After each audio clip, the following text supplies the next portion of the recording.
இங்கேருந்து சும்மா நாங்க சப்போர்ட் பண்றோம்னு சொல்றாங்களே தவிர, தொண்டர்கள் யாருமே களத்துக்கு வர்றது கிடையாது. கள அரசியல் அப்டின்னாலே ஒரு ஹெசிடேஷன்.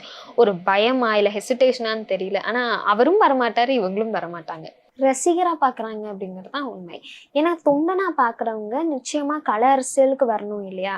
இப்போ நான் வந்துட்டு திமுகல இருந்ததுனால, நான் திமுகவோட எலக்ஷன் ஒர்க்ஸும் பார்த்துருக்கேன். நெறையா பேர் இருப்பாங்க. எலக்ஷன் அப்படின்னு வரும்போது, மக்களோட தேவைகள் என்ன அப்படிங்கிறத பூர்த்தி எலக்ஷனையும் தாண்டி, அந்த எலக்ஷன் பீரியடையும் தாண்டி, ஒவ்வொரு பிஎல்ஏ2ஸும் எலக்ஷன் டைம் மட்டும் இல்லாம, அவங்க ரெகுலர் பீரியட்லயுமே அவங்களோட பூத்ல மக்கள் என்னென்ன பிரச்சனைகள் ஃபேஸ் பண்றாங்க அப்படிங்கிறத keep updating to their counsellors. Update பண்ணிக்கிட்டே இருப்பாங்க. இந்த பிரச்சனை இருக்கு, இத ரெக்டிஃபை பண்ணிருங்க அப்படின்னு சொல்லிட்டு. But when it comes to இங்க டிவிகேவ பொறுத்தவரைக்கும், அவர் களத்துக்கே வரமாட்டேங்கிறாரு. இங்கேருந்து சும்மா நாங்க சப்போர்ட் பண்றோம்னு சொல்றாங்களே தவிர, தொண்டர்கள் யாருமே களத்துக்கு வர்றது கிடையாது. கள அரசியல் அப்டின்னாலே ஒரு ஹெசிடேஷன்.